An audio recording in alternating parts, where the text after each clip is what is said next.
Gowning.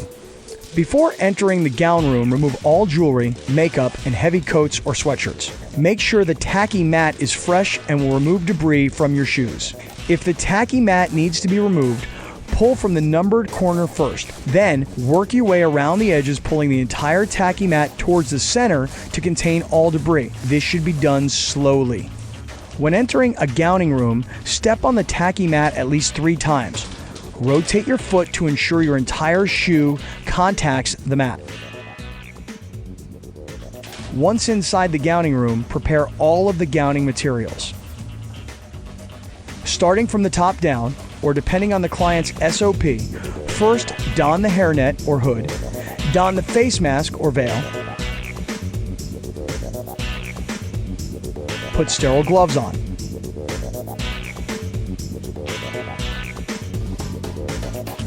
Without touching the outside of the gown, don the gown or frock.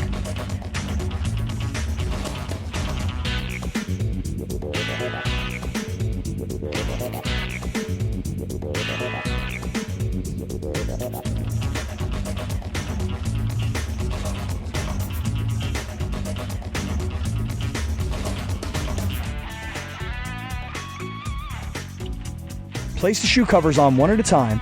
As you put the shoe cover on, step over the line or bench.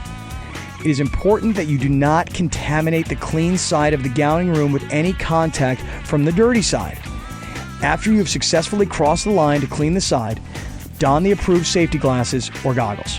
Before entering the clean room, wipe hands with IPA or hand sanitizer. Enter the air shower. Where applicable, raise your arms and slowly turn 360 degrees. Stay in the air shower until it turns off and proceed into the clean room.